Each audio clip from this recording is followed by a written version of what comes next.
بہت ساری ہماری ایکٹیویٹیز، ہمارا لائف سٹائل ایسے ہو گیا ہے کہ ہمیں دن بدن اور ایوری ایئر یہ فاسٹر ہوتا چلا جا رہا ہے، بہت تیزی کے ساتھ وقت گزرتا جا رہا ہے.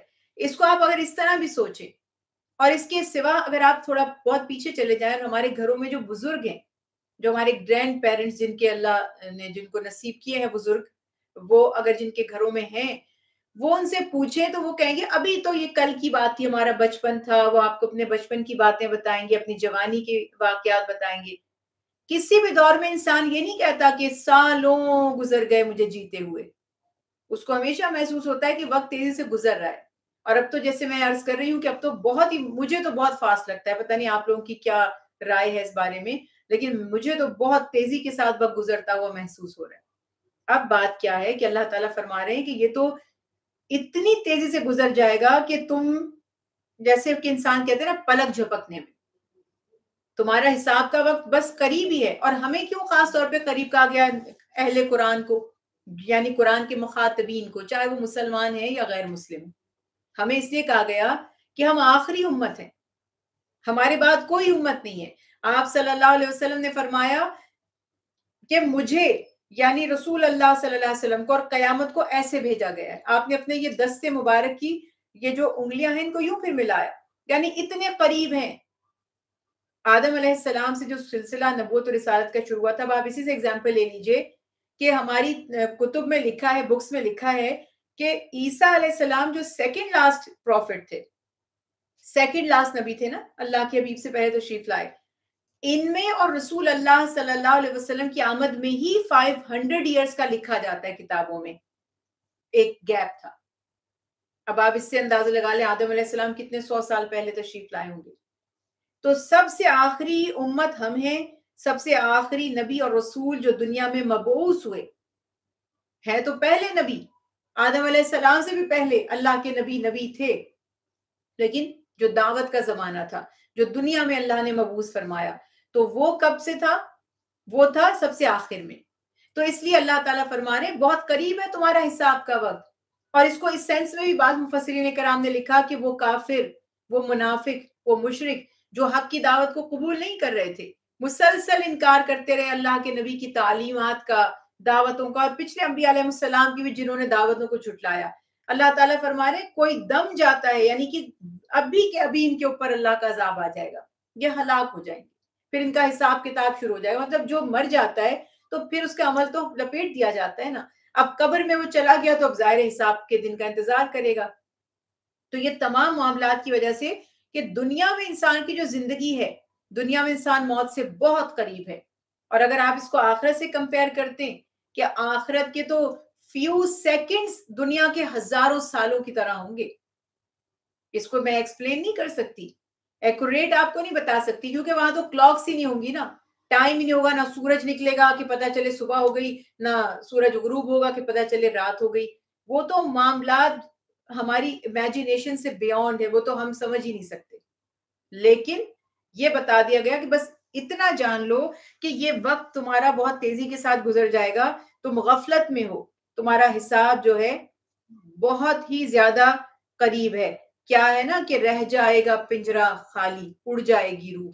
بس یوں ہی ہے کہ انسان کو خبر بھی نہیں ہوتی کہ وقت اس کا کتنی تیزی کے ساتھ گزرتا چلا جا رہا ہے اور وہ غفلت میں پڑا ہے. اور پھر بھی مستقل وہ انکار کرتے ہیں اللہ کا، اس کے نبی کا، اور اللہ سبحانہ و تعالیٰ کی جو قدرت میں آیات ہیں ان پر بھی غور نہیں کرتے. پھر رسول اللہ صلی اللہ علیہ وسلم کی رسالت پر جو مشرکین اعتراضات کیا کرتے تھے، اللہ تعالیٰ ارشاد فرماتے ہیں کہ وہ کہتے تھے کہ یہ تو پراگندہ خواب ہیں، یہ تو بس ایسے ہی ان کو خواب، معاذ اللہ خواب آتے ہیں وحی کے، یعنی جو وحی سناتے تو خواب آتے ہیں.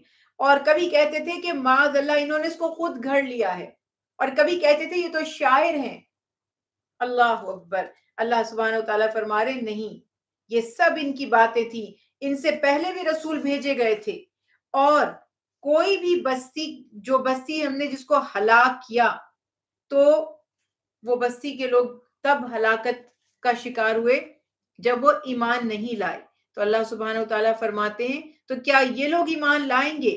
اور آپ سے پہلے، یعنی وہی بات ہے کہ وہ مستقل انکار کرتے رہے حتیٰ کہ عذاب دیکھ لیا. اور پھر یہ بھی بتا دیا وما ارسلنا قبلک الا رجال، کہ اگر اللہ کے حبیب کے بشر ہونے پر ان کو اعتراض ہو رہا ہے کہ بشر کیسے نبی بن سکتا ہے، وہ کیسے رسول بن سکتا ہے، وہ اللہ کا پیغامبر، اس کا میسنجر کیسے بن سکتا ہے، تو اللہ سبحانہ و تعالیٰ فرما رہے کیوں؟ کیا پچھلے انبیاء بشر نہیں تھے؟ وہ کون تھے؟ وہ کیا فرشتے تھے یا کوئی اور مخلوق تھے؟ جتنے بھی انبیاء تشریف لائے پیغام حق سنا کر، وہ سب بشر ہی تھے۔ اور یہ بھی یہاں پر بتا دیا کہ قرآن کے جو ماننے والے تھے وہ تو اس حقیقت کو جانتے تھے، لیکن جو منکرین تھے، منافقین تھے، مشرکین تھے، وہ انبیاء علیہ السلام کی بشریت کو معاذ اللہ ان کا عیب سمجھتے تھے۔ ان کا مائنڈ یہ ایکسپٹ کرنے کے لیے تیار نہیں تھا کہ اللہ جس کو اپنا میسج دے یا ہدایت کے لیے بھیجے تو وہ کوئی بشر ہو۔ یا اس کا شاید یہ بھی ریزن تھا کہ دیکھیے، آپ نے اپنے آس پاس بھی دیکھا ہوگا، کچھ لوگ ایسا کہتے ہیں آج کل بھائی کون جھوٹ سے بچ سکتا ہے، یا کہتے ہیں آج کل تو بے ایمانی تھوڑی بہت تو کرنی پڑتی ہے۔ مطلب ایک لوگ اس کو ایکسکیوز بنا لیتے ہیں کہ یہ چیز اتنی کثرت سے ہو رہی ہے کہ اس کا مطلب ہے کہ کوئی ایسا ہوگا ہی نہیں جو اس سے بچتا۔ اور میں ایسی بہت سی باتیں سنتی ہوں جو میں ابھی آپ سے شیئر بھی کرنا نہیں چاہتی، کہ لوگوں نے جس قسم کا ماحول دیکھا ہوتا ہے، ان کی جو اعتراف میں چیزیں ہوتی ہیں، وہ ایک امیج بنا لیتے کہ ساری دنیا ایسی ہوگی۔ جھوٹ اگر وہ بولتے ہیں اور ان کے آس پاس کے لوگ جھوٹ بولتے ہیں، کہتے ہیں آج کل کون جھوٹ نہیں بولتا۔ تو یہ معاملات ہیں کہ وہ اتنے گناہوں میں غرق ہو چکے تھے، وہ اتنے سفاک، اتنے ظالم اور اتنے غیر منصف، یعنی ان کے اندر انجسٹس اتنا زیادہ تھا، جھوٹ اتنا زیادہ تھا، بددیانتی اتنی زیادہ تھی کہ اب وہ یہ نہیں سوچ پا رہے تھے کہ کوئی بشر، کوئی انسان ان چیزوں سے بچ سکتا ہے۔ اس لیے ان کا کہنا یہ تھا کہ بشر تو نہیں ہو سکتا۔ وہی ہم کہتے ہیں نا آج کے دور میں کون انسان ہے۔ اور ایک اور مزے کی بات، آج کل کوئی نیک سے ہم کہتے ہیں آپ تو انسان نہیں فرشتہ ہیں، کہتے تھے نا ہم لوگ یہ جملہ، تو اس لیے کہ ہم یہ سوچتے ہیں کہ آج کا انسان کہاں ایسا ہو سکتا ہے۔ تو اللہ سبحانہ و تعالیٰ نے یہی واضح فرما دیا کہ پہلے بھی جتنے رسول تشریف لائے سب پر اللہ نے وہی بھیجی تھی، وہ کھاتے پیتے بھی تھے، بشری تقاضے بھی ان کے ساتھ تھے، نبوت اور رسالت کی جو عظمت ہے بشر ہونے سے کم نہیں ہوتی۔ اس بات کو آپ سمجھ لیں کہ بشریت کی وجہ سے نبیوں کا مقام یا ان کا جو عظمت ہے وہ اس پہ کوئی معاذ اللہ حرف نہیں آتا۔ یہ طبعی ضرورتیں تو سب کے ساتھ لگی ہوئی ہیں، اس میں امبیرس ہونے کی، اس کو چھپانے کی، یا اس کے لیے کوئی کہانی بنا کے مجھے آپ کو سنانے کی کیا ضرورت ہے کہ ایسا نہیں ہوتا تھا، ویسا نہیں، جو فطری بھوک بھی لگتی ہے، یہ ٹوائلٹ جانا بھی حاجت ہے۔ اب ہم کہ انبیاء علیہ السلام کو تو بھئی یہ تو سب نجاستیں ہیں، وہ تو اس سے تو بالکل دور تھے، یہ کیا بات ہے؟ کس قسم کی ہماری سوچ ہو گئی ہے؟ تو بشریت کے جو تقاضے ہیں، جو طبعی تقاضے ہیں، انبیاء علیہ السلام کے ساتھ تھے۔ کفار یہی تو اعتراض کرتے تھے یہ کیسا نبی ہے، شادی بھی کرتا ہے، بازار میں بھی جاتا ہے، تو نکاح کرنا کیا کوئی معاذ اللہ عیب ہے؟ اور اگر بازار جانا ہے یا خرید و فروخت کرنی ہے تو آپ کیا سوچتے ہیں کہ کوئی جو اللہ والے لوگ ہیں یا جو نبیوں کے درجے پہ چلے جائیں، کیا ان کو بھوک نہیں لگتی، ان کو کھانے پینے کی حاجت نہیں ہوتی؟ اللہ چاہتے تو من و سلوہ اتار دیتے، لیکن اللہ نے پراپر جو دنیاوی پریکٹیکل نظام ہوتا ہے اس کو قائم رکھا۔ اور انبیاء علیہ السلام نے محنتیں کی، تجارت، اللہ کے حبیب کا پیشہ تجارت تھا، ہر نبی نے کوئی پیشہ اڈاپٹ کیا ایز اے فائنینشیل، اپنے آپ کو سپورٹ کرنے کے لیے سب کے پروفیشنز تھے۔ یہ بڑی دلچسپ بات ہے۔ تو اس میں کیا ان کا مقام کم ہو گیا؟ اچھا، ہم لوگوں کی مینٹیلٹی ایسی ہے، ہم آج بھی اسی فیز میں ہی ہیں۔ کوئی امام صاحب اگر کہیں ملازمت کرتے ہیں، اچھا امام صاحب یعنی ہم چاہتے ہیں امام صاحب بس امام صاحب ہی ہوں اور کچھ نہ کرتے ہوں۔ کوئی اگر عالم دین ہے اور آپ کو پتہ چلے کہ وہ انجینئر بھی ہے تو ایک دم سے، اب تو خیر ایکسیپٹنس آ رہی ہے، لیکن ایسا اچھا، یا کوئی ان کا کوئی بزنس بھی ہے، تو ہم دیندار لوگوں کو ایک الگ ہی فریم میں رکھنا چاہتے۔ کوئی اگر عالم دین سوئمنگ کرتے ہیں یا کوئی آپ کو اسپورٹس میں چلے جاتے ہیں یا جم میں نظر آ جاتے ہیں تو لوگوں کے لیے اس کو ایکسیپٹ کرنا مشکل ہو جاتا ہے، جبکہ جو بھی چیزیں شرعاً جائز ہیں اور جو بھی انسان کی طبعی ضروریات ہیں وہ سب کے لیے ہیں. اس کے لیے ان کو آپ ایسا سپر نیچرل اور کوئی ایسی مخلوق مت سمجھیں کہ جس کے ساتھ یہ ضروریات نہیں ہیں. یہی معاملہ یہاں پر تھا کہ وہ سمجھتے تھے کہ یہ نبی کی شان کے خلاف ہے کہ وہ بشر ہوں. تو اللہ سبحانہ وتعالیٰ نے اس کو واضح کر دیا. اس کے بعد پچھلی قوموں کی سرکشی اور ان پر نازل کیے جانے والے عذاب کے آنے پر ان کے اقرار جرم اور ندامت کا تذکرہ کیا گیا کہ پھر کوئی فائدہ نہیں. اللہ سبحانہ وتعالیٰ نے ایک وقت تک انسان کا امتحان ہے، مہلت کا وقت رکھا ہے، لیکن عذاب دیکھنے کے بعد ایمان قابل قبول نہیں ہے. پھر کون نہیں ایمان لائے گا؟ پھر تو سبھی لائیں گے. تو اس وجہ سے اس کا بھی تذکرہ کیا گیا کہ ہم جیسے لوگ اس سے نصیحت حاصل کر لیں اور عبرت پکڑ لیں. اللہ فرماتے ہیں کہ پھر ان کا اقرار ان کو بچا نہ سکا اور وہ نیست و نابود کر دیے گئے. آیت مبارکہ 22 میں اللہ سبحانہ وتعالیٰ نے وحدانیت کی اپنی دو پہلو ہوتے ہیں. ایک تو ایگزسٹنس ہوتی ہے اللہ کا وجود، کہ آیا کوئی کائنات میں مالک ہے بھی کہ نہیں. آج کل جو ایتھیسٹ ہے نا، ایتھیسٹ لوگ تو کہتے ہیں کچھ بس حادثاتی طور پر دنیا بن گئی، ایکسیڈنٹلی بن گئی اور وہ بس چل رہی ہے. محبت پیار سے اگر ان کو قرآن کا مطالعہ کروایا جائے اور اس پہ غور و فکر کروایا جائے تو بہت سے لوگوں کی اصلاح ہو بھی جاتی ہے. بات یہ ہے کہ کچھ بھی ایکسیڈنٹلی نہیں ہوتا، کوئی پراپر ادارہ ایکسیڈنٹلی نہیں چلتا. کسی بھی انسٹیٹیوٹ کو کوئی حادثاتی طور پہ کوئی چیز ہوتی ہے تو حادثاتی طور پہ ختم بھی ہو جاتی ہے. اللہ سبحانہ وتعالیٰ نے یہ دنیا پری پلانڈ کی ہے، پوری پلان کر کے بنائی ہے. یہ پری پلانڈ تھی پوری. یہ وہ جو بگ بینگ تھیوری ہے، اسلام کی بھی تھیوری ہے وہ، لیکن ڈفرنس صرف اتنا ہے کہ اللہ تعالیٰ فرماتے ہیں یہ سارا کچھ میرے اختیار اور میری رضا سے، میری مرضی، میرے ارادے سے ہوا ہے، یہ میں نے کیا ہے. اور ایتھیسٹ کہتا ہے کہ ہو گیا ہے. اب کوئی کام ہو کیسے جاتا ہے؟ یہ لاجک کے بھی خلاف ہے بات. اللہ تعالیٰ نے ایک تو فرمایا کچھ بھی نظام بغیر کسی بنانے والے چلانے والے کے نہیں چلتا. یہ 7 days کا ہفتہ کیوں ہے؟ یہ پورے نظام عالم جو چل رہا ہے یہ ایسے کیسے حادثاتی طور پہ اتنا ایکوریٹ چل رہا ہے؟ اور پھر اس کے بعد دوسرا اسٹیپ اس کا ہوتا ہے وحدانیت، وننس آف اللہ، اللہ کی اکائی. کہ اگر کائنات میں ایک سے زیادہ کوئی آرگنائزرز ہوتے، اس کے اونر ہوتے، اس کے ایڈمنسٹریٹر ہوتے، تو ہوتا کیا؟ آپ میں سے کون یہ بات نہیں جانتا کہ اگر ایک جگہ کے 2 ایڈمنسٹریٹر ہوں گے تو 100% ایک ڈائریکشن میں معاملات نہیں چلیں گے. یہ بات نہیں کہہ رہی کہ وہ اچھے ہو جائیں گے یا برے ہو جائیں گے، ان میں ڈفرنس نظر آ جائے گا. ایک بندہ کہے گا یہ کام اس طرح کر لیتے ہیں، دوسرا کہے گا اس طرح کر لیتے ہیں، ان میں کلیش ہو جائے گا. کیا آپ نے کبھی ایک کنٹری کے 2 بادشاہ یا 2 وزیر اعظم یا 2 جو ہیں وہ پریزیڈنٹ دیکھیں؟ ایک اسکول یا کالج کے آپ نے 2 پرنسپل دیکھیں ایک ہی دن میں، ایک ہی جگہ پر، ایک ہی سیٹ پر؟ بات یہ ہے کہ اللہ تعالیٰ فرما رہے لَوْ كَانَ فِيهِمَا آلِهَةٌ إِلَّا اللَّهُ لَفَسَدَتَا. کیا پیاری دلیل ہے. اگر کائنات میں 2 معبود 2 خدا ہوتے تو فساد پیدا ہو جاتا. فساد کا مطلب کیا ہے؟ نظام درہم برہم ہو جاتا. یہ جو سورج ہر روز مشرق سے طلوع ہوتا ہے اور مغرب میں ڈوب جاتا ہے، چھپ جاتا ہے جا کے، تو یہ ہمیشہ ایسے نہیں ہو رہا ہوتا. کبھی ایک کی مرضی چلتی، کبھی دوسرے کی. اور اگر وہ دونوں اپنی اپنی مرضی کرتے نظام کائنات بدلتا ہوا آپ کو نظر آتا. اور اگر کوئی ایک دوسرے کی بات مان رہا ہے تو پھر وہ خدا کیسا ہے؟ اگر مجھے آپ کے انڈر کام کرنا ہے تو میں کون سی پرنسپل ہوں پھر؟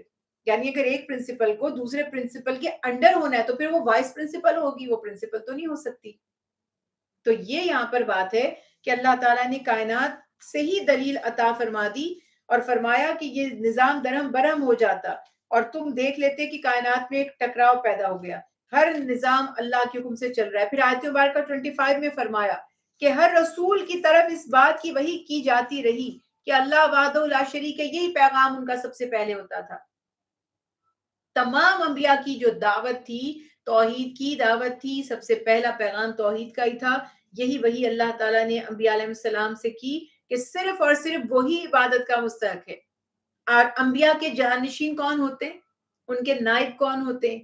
ان کی رسپانسبلٹیز کو آگے پروموٹ کرنے والے، کنٹینیو کرنے والے، اسپریڈ کرنے والے کون ہوتے ہیں؟ وہ علماء دین ہوتے ہیں، وہ اللہ تعالیٰ کے نیک بندے ہوتے ہیں. تو کیا وہ آپ سے یہ کہیں گے ہمارے بندے بن جاؤ، ہماری پوجا شروع کر دو؟ پوجا لفظ میں یوں کہہ رہی ہوں کہ ہمارے ہاں شخصیت پرستی بہت زیادہ ہے. بلکہ آج میں ایک بڑی دلچسپ بات سوچ رہی تھی، میں دیکھتی ہوں ہمارے ہاں شخصیت پرستی اتنی زیادہ ہے کہ دیکھیے جیسے ہم کیا کرتے ہیں کہ بغیر سوچے، اب اگر فرض کیجیے آپ مجھے پسند کرتے ہیں ایز اے ٹیچر، اب آپ کو پتا چلتا ہے کہ میں بہت کوالیفائڈ نہیں ہوں، میں تو بس چوکیا پڑھا رہی ہوں، فار ایگزامپل، ایسا ہے نہیں مگر میں آپ کو ایک ایگزامپل دے رہی ہوں. آپ کو پتا چلتا ہے کہ کوالیفائڈ عالم ہماری کمیونٹی میں آ گیا ہے، بہت اس کا نالج ہے، شخصیت کردار کسی طرح کا کوئی ایشو نہیں ہے، تو کیا آپ کو مجھے چھوڑ کے اس کے پاس نہیں جانا چاہیے؟ آپ کو جانا چاہیے. لیکن آپ کی مجھ سے اتنی وفاداریاں ہوں گی کہ آپ کہیں گے انہیں کچھ نہیں آتا، کچھ نہیں آتا، کوئی بات نہیں، ہم تو زنیرہ سے اتنے سالوں سے پڑھ رہے ہیں تو ابھی بھی ان سے ہی پڑھیں گے. یہ ہمارے یہاں ہے شخصیت پرستی کہ بھائی مجھے نہیں اگر آتا، مجھ سے بہتر آپ کے پاس استاد موجود ہے، وہ آپ کو پڑھانے کے لیے بھی تیار ہے، اس کے اوپر وہ آپ سے اجرت بھی نہیں لے رہا، تو کہنا نہیں بھائی یہ نہیں اجرت لیتی، وہ تو پیسے لے گا تو یہی کام چلا لیتے. نہیں، اگر وہ آپ کو فی سبیل اللہ کام کرواتا ہے، عقیدے بھی درست ہیں، نالج بھی ہے، اویلیبلٹی بھی ہے، تو آپ کو بہتر کی طرف جانا چاہیے. یہ نہیں ہے کہ بس اب میری وفاداری میں آپ اتنے ہی علم میں محدود رہ جائیں. مگر ہمارے ہاں یہ ہوتا ہے کہ میں نے بھی اس سے سفر کرتی رہی ہوں اور میں نے دیکھا ہے کہ کئی کمیونٹیز میں ہم گئے اور ہم نے کہا کہ وہاں آپ کی وہ اللہ ان سب کو اجر دے جو کوششیں کر رہے ہیں، لیکن اگر وہ عالم نہیں ہے، عالمہ نہیں ہے، آپ کو فتوے بھی نہیں دے سکتے، مسئلے مسائل بھی نہیں بتا سکتے، اور صحیح سے علم بھی نہیں ہے، کوئی ایک کتاب پڑھ کے بتاتے، ٹھیک ہے، اگر اس وقت وہاں کوئی موجود نہیں تھا تو وہ ان کی بہت بڑی کوشش تھی، اللہ انہیں اس کا اجر دے، آپ کی ان سے محبت احسان مندی باقی رہے. لیکن آپ کہیں گے ہم کسی اور کے پاس نہیں جائیں گے. میں کبھی کہتی ہوں نا تفسیر سن لیں، نہیں ہم تو فلاں کی سنتے ہیں تفسیر، میں کچھ بھی نہیں کہتی، مجھے پتا وہ جس کی آپ سنتے ہیں تفسیر وہ تو بیچاری خود پتہ نہیں کتنی اسٹرگل کر کے کہیں نہ کہیں سے پڑھ پڑھا کے آپ کو بتا دیتے ہیں، جو کانسیپٹ غلط ہے وہ غلط ہی ایز اٹ از آگے کاپی کیے چلے جا رہے ہیں. کیا کہہ سکتے ہیں؟ کہیں گے تو ان کو لگے گا پتہ نہیں یہ اپنے آپ کو کچھ چاہ رہی ہیں، اور وہ نہیں بھائی ہم تو وہاں سنتے ہیں ہر سال، تو سنیے بھائی کیا کر سکتے ہیں. تو یہ جو شخصیت پرستی ہے، یہ چاہے میرے خلاف چلی جائے چاہے کسی اور کے، ریالٹی یہی ہے کہ آپ کو بہتر سے بہتر کی طرف جانا چاہیے، آپ تبھی سیکھیں گے. یہ معاملات ہوتے ہیں. تو اللہ سبحانہ و تعالیٰ نے اسی چیز کو ختم کرنے کا حکم دیا کہ سب انبیاء تمہیں اللہ کے قریب کرنے آئے تھے. میری کیا کوشش ہونی چاہیے، میرا مقصد کیا ہے؟ آپ کو قرآن فہمی آ جائے، قرآن سمجھ جائے، آپ اللہ کے قریب ہو جائیں. اگر یہ کام کوئی مجھ سے بہتر کرتا ہے تو مجھے اور کیا چاہیے، کوئی اور کر لے، کیوں مجھے برا لگے گا؟ اگر میں اللہ کی رضا کے لیے کر رہی ہوں تو مجھے غصہ کیوں آئے گا آپ سب وہاں چلے گئے مجھے چھوڑ کر؟ میں تو کہتی ہوں شوق سے جائیے، لیکن شرط یہ ہے کہ مجھ سے بہتر ہو، شرط یہ ہے میری بس. تو اب یہاں پر کیا معاملہ ہے کہ جو اللہ والے ہوں گے نا وہ آپ کو اپنے آپ سے اٹیچ نہیں کروائیں گے کہ بس میرے آس پاس گھومتے رہنا. وہ کہیں گے ہم تو ایک سورس ہیں، ذات تو صرف اللہ کی ہے، اسی کا حکم ہے، اسی کی فرما برداری ہے، اسی کا ذکر ہے، اسی کی ساری عبادت ہے. یہی نظریہ ہمیں لے کر چلنا ہے تمام عمر، اور اس میں اپنے آپ میں خود ہی آ جاتی ہے، اس کو نہیں آنے دینا. اور اگر آ جائے تو فوری طور پر، جیسے آپ نے بڑی کوشش کرتے ہیں، آپ ماسک پہنتے وائرس سے بچنے کے لیے، لیکن پھر بھی وائرس اٹیک کر دیتا ہے، تو اب آپ اس کا ٹریٹمنٹ کیجئے کہ میں نے احتیاط تو بہت کی تھی، پھر بھی کہیں نہ کہیں سے کیچ کر لیا میں نے، تو اب میں اس کا علاج کروں. تو ایسے ہی انسان میں خود ہی آ جاتی ہے اور وہ سوچتا ہے کہ یہ بس میرا حکم ہو، میری تابع داری ہو، مجھ سے لوگ محبت کریں. معاذ اللہ وہاں وہ اپنے مقصد کو اور دین کی تبلیغ کو بھول جاتے ہیں. لیکن انبیاء علیہ السلام نہیں بھولتے تھے، وہ اپنے مقصد کو یاد رکھتے تھے اور دعوت حق میں ہی پوری زندگی اپنی بسر فرما دیتے تھے. پھر 30th آیت میں اللہ تعالیٰ نے تخلیق کائنات کے سلسلے کو بیان کیا کہ آسمان اور زمین بنتے ہیں، جو ہم بات کر رہے تھے نا بگ بینگ تھیوری کی جو بات کر رہے تھے. آیت مبارکہ 30 میں اس کا تذکرہ ہے. یہ کوئی ان لوگوں نے تو اب ایکسپلور کیا یہ بات. اور قرآن پاک دیکھیں، جو ایتھیسٹ ہے میں سوچتی ہوں کہ وہ تھوڑا سا دماغ استعمال کرے اپنا. میں تو کھلا چیلنج کر رہی ہوں کہ 1400 1450 سال پہلے آپ کو بگ بینگ تھیوری نہیں پتا تھی، قرآن میں لکھی ہوئی ہے. کیسے آپ قرآن کو جھٹلا سکتے ہیں؟ کیسے اللہ کو، اس کے وجود کو، اس کے کلام، کیا یہ بھی حادثاتی طور پر آ گیا سب کچھ؟ یہ کس نے بتایا؟ جو سائنس آج ایکسپلور کر رہی ہے وہ اللہ سبحانہ و تعالیٰ نے اپنی کتاب میں لکھ دیا اور فرمایا کہ زمین اور آسمان بند تھے تو ہم نے ان دونوں کو کھول دیا اور ہم نے پانی سے ہر جاندار چیز بنا دی. یعنی وہ جو ایک سائنسی نظریہ ہے نا، اسی کے یہاں پر بات کی جا رہی ہے کہ ایک بہت بڑا آتشی گولا کہتے ہیں نا جس کو، کہ ایک آگ کا دہکتا ہوا بہت بڑا گولا جس کو کہتے ہیں نا زمین کرۂ ارض ہے، ایک سورج کا ٹکڑا ہے ٹوٹا ہوا. اللہ سبحانہ و تعالیٰ یہاں پہ فرماتے ہیں کہ بہت بڑا ایک جیسے کہہ لیں فائر بال تھا، بہت ہی ہیوج، وہ گر گیا، دھماکے سے وہ پھٹ گیا اور اس کے مختلف حصے بن گئے اور لامحدود وہ کوئی گیلیکسیز اور جو بھی آپ کے پلانٹس اور سورج اور چاند اور سیارے، کیا کیا کچھ پوری کائنات میں ہمیں نظر آ رہا ہے. تو اللہ تعالیٰ ارشاد فرماتے ہیں یہ سارا نظام سیاروں کا، ستاروں کا اللہ کا پیدا کیا ہوا ہے اور ہر طرح سے اللہ نے اس میں بیان فرما دیا. پھر زمین کو بیلنس کرنے کے لیے، زمین پہلے تو آگ تھی، سالوں پانی برسایا، اس کو ٹھنڈا کر دیا، معتدل کر دیا، اس کے بعد اس پر پہاڑ گاڑ دیے کہ وہ رک جائے، ٹھہر جائے، اس میں کشادہ بڑے بڑے راستے بنا دیے. آج بھی آپ دیکھتے ہیں نا کہ یہ ڈیزاسٹر سے ہمیں یہ جو ہمارے درخت ہیں، پہاڑ ہیں، یہ چیزیں ہمیں طوفانوں سے، آفتوں سے بچاتی ہیں. تو یہ بات تو آج ہم سمجھ رہے ہیں، قرآن میں تو یہ 1450 سال پہلے اللہ تعالیٰ نے بیان فرما دی.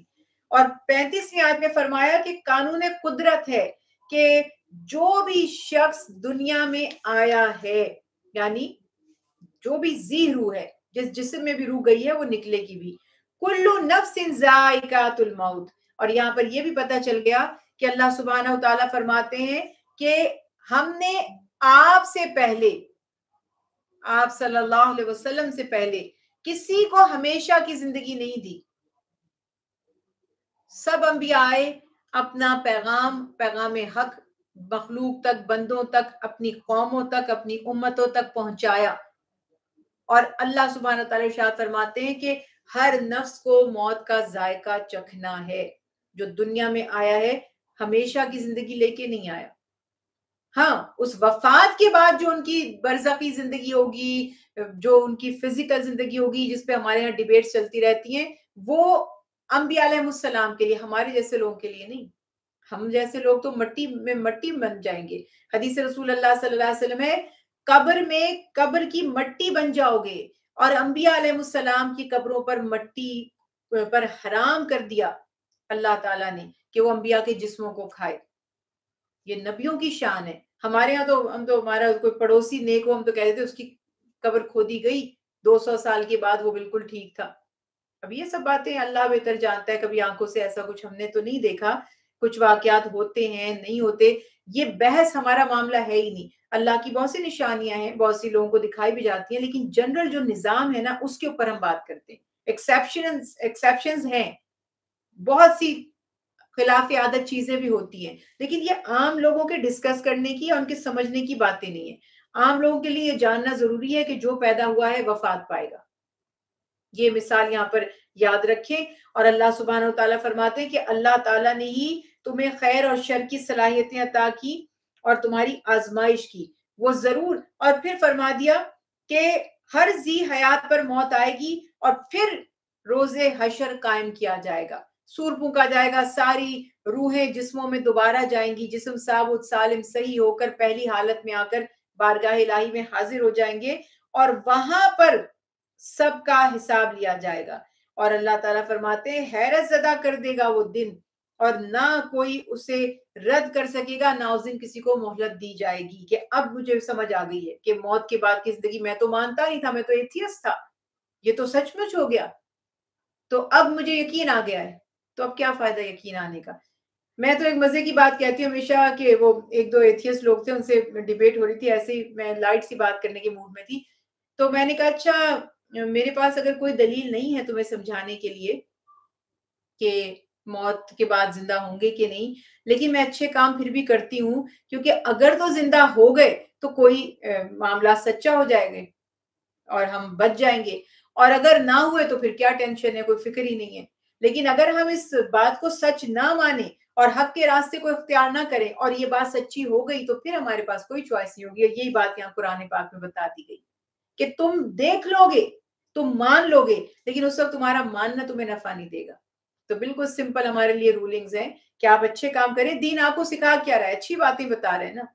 خدا نہ خواستہ کوئی ایسی انہونی بات، خلاف فطرت بات، کوئی ایسی ظلم کی بات تو نہیں کہہ رہا کہ اپنے بچوں کو ذبح کر کے بھینٹ دے دو، ایسی کوئی بات تو ہے ہی نہیں کہ کیا یہ دین بڑا ظلم والا دین ہے، ہم نہیں اس کو اختیار کریں گے۔ ہمارا تو اللہ کے فضل سے دین اتنا پیارا ہے کہ کوئی مسلمان تو کیا، غیر مسلم بھی اگر اس کے فلسفے کو لے کر چلے، ایمان لائے بغیر بھی، تو اس کو اس سے فائدہ دنیاوی معاملات میں ہوتا ہی ہوتا ہے۔ یہ اتنا پیارا دین ہے، تو اس لیے اللہ سبحانہ وتعالیٰ یہاں پر ارشاد فرماتے ہیں کہ اس دن کسی کو مہلت نہیں ملے گی۔ اور 42 سے آیت مبارکہ سے اللہ کے سوا بتایا کہ کسی بھی معبود کی نفی ہے، کوئی اللہ کے سوا معبود نہیں ہے۔ اور جو لوگ اللہ تعالیٰ کے وجود کے منکر تھے، انبیاء علیہ السلام کی رسالتوں کا انکار کرتے تھے، تو وہ کیا باتیں کرتے تھے؟ وہ کہتے تھے کہ ہم پر عذاب لا کر دکھا دو اگر تم کچھ کر سکتے ہو تو اللہ تعالیٰ یہاں پہ ارشاد فرماتے ہیں کہ جو لوگ عذاب کا مطالبہ کرتے ہیں، اگر ان کو اللہ کے عذاب کا ایک جھونکا بھی لگ گیا، اللہ اکبر، ہلکا سا جھونکا بھی لگ گیا، تو یہ اپنے ظالم ہونے کا اپنے منہ سے اعتراف کرنے لگیں گے۔ لیکن پھر وہی والی بات آ گئی کہ اس وقت ان کو ان کا یہ اعتراف کوئی نفع کوئی فائدہ نہیں پہنچائے گا۔ آیت مبارکہ 47 میں فرمایا قیامت کے دن عدل کا ترازو ضرور قائم کیا جائے گا، یعنی یہ بڑی بات ہے نا کہ اللہ تعالیٰ فرماتے ہیں وَنَزَعُ مَوَازِينَ الْقِسْطِ، کہ یہ سب سے بڑی بات ہے کہ ہم رکھیں گے ترازویں عدل کی۔ اب اس کو بھی ہم مختلف انداز سے سمجھتے ہیں، ہم سمجھتے ہیں اچھا ایک ویئنگ اسکیل ہوگا، کچھ ہماری نیکیاں ہوں گی اس میں یوں ڈال دی جائیں گی، کچھ ہمارے گناہ ہوں گے یوں ڈال دیے جائیں گے۔ تو آج کل آپ نے دیکھا ہے کہ وینگ اسکیل کے بغیر ہی سارا ریکارڈ ہمارے یہ جو ڈیوائسز ہیں ان کے اوپر ہوتا ہے، ہمارے لیپ ٹاپ کے اوپر ہوتا ہے، ہمارے فونز میں ہوتا ہے۔ تو یہ کس نوعیت کا ہوگا یہ تو ہماری ڈیبیٹ ہی نہیں ہے۔ میرا تو ہمیشہ سے یہ کانسیپٹ رہا ہے کہ ان چکروں میں ہم نے نہیں پڑھنا کہ وہ وینگ اسکیل ہوگا، میزان ہوگا، ترازو ہوگا۔ کانسیپٹ آپ کو سمجھ آ گیا کہ جس طرح سے ایک وینگ اسکیل میں آپ نے اگر 1 kg چیز لینی ہے تو 1 kg کا ایک طرف اس کا ایک کچھ رکھا ہوا ہوگا وزن، اور دوسری طرف جو چیز آپ کو چاہیے وہ ڈالی جائے گی جب تک کہ وہ 1 kg نہ ہو جائے۔ زیادہ ہو رہی ہوگی تو اس کو کم کیا جائے گا، کم ہو رہی ہوگی تو زیادہ کر کے ان کو ایکول کیا جائے گا۔ یہ آپ کا وینگ اسکیل کہلاتا ہے، جس کو آپ میزان کہتے ہیں، ترازو کہتے ہیں۔ اللہ تعالیٰ رائی کے دانے کے برابر بھی اگر ہم نے کوئی عمل کیا ہوگا اس کو لے آئیں گے، نہ کوئی نیکی اور نہ کوئی گناہ چھپے گا۔ ہم خود بھول چکے ہوں گے، نیکی کر کے بھی ہم بھول چکے ہوں گے۔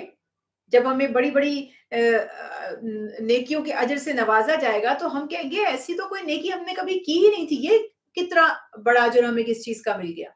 تو بتایا جائے گا فلاں وقت تم نے راستے میں سے ایک تکلیف دینے والی چیز کو ہٹا دیا تھا، جو اس کا اجر ہے۔ بندہ چونک جائے گا، اتنی چھوٹی سی بات کا اتنا اجر۔ اور اسی طرح سے آپ گناہ کے معاملے کو سمجھ لیجئے کہ چھوٹے چھوٹے گناہ جن کو ہم نے تو کبھی گناہ سمجھا بھی نہیں، اور وہاں تو ڈھیر لگے ہوئے ہوں گے اس کے۔ تو اس لیے اللہ سبحانہ وتعالیٰ نے فرما دیا کہ ہم میزان عدل قائم کریں گے، بس کسی جان پر ظلم نہیں ہوگا۔ یہ نہیں ہو سکتا کہ کوئی نظر سے بچ جائے، آپ نے کوئی گناہ کیا نہ ہو اور وہ غلطی سے آپ کے کھاتے میں آ جائے، آپ نے کوئی نیکی کی ہو اور وہ مسنگ ہو، آپ کے میں نے تو فلاں وقت جیسے بینک میں آپ نے کوئی ڈپازٹ کیا ہے، عام طور پہ تو بینکس میں بھی یہ غلطیاں نہیں ہوتی نا، انسانوں سے بھی نہیں ہوتی۔ میں نے نہیں سنا، اتفاق سے یہ نہیں کہہ رہی کہ ایسا کبھی ہوا نہیں ہوگا، لیکن میں نے عام طور پہ یہ سنا نہیں کہ آپ نے کچھ بینک میں ڈپازٹ کیا ہو اور آپ کی پھر بعد میں وہ بینک میں شو نہ ہو رہا ہو، یا آپ نے جو ہے وہ بینک میں سے کچھ وڈرا کیا ہو اور وہاں پر ایز اٹ از ہو۔ اتنا ایکوریٹ ان کا سسٹم ہوتا ہے، ایک ایک لمحے میں اب فوراً آپ اپنی سٹیٹمنٹ نکالتے، آن لائن چیک کرتے تو آپ کو پتہ چلتا ہے کہ یہ جو میں نے ابھی ابھی پیسے نکالے کم ہو کر اگلی اسٹیٹمنٹ میں اماؤنٹ شو ہو رہا ہے. تو معاذ اللہ سے آپ کیسے امید رکھتے ہیں کہ ہم کوئی نیکی کریں گے یا کوئی گناہ کریں گے تو اس سے کہیں بچ جائے گا یا چھپ جائے گا یا ادھر ادھر ہو جائے گا؟ ہرگز ایسا نہیں ہوگا. تو اسی لیے یہ بات یہاں پر بتا دی گئی کہ کسی پر ظلم نہیں ہوگا، رائی کے دانے کے برابر بھی ظلم نہیں ہوگا.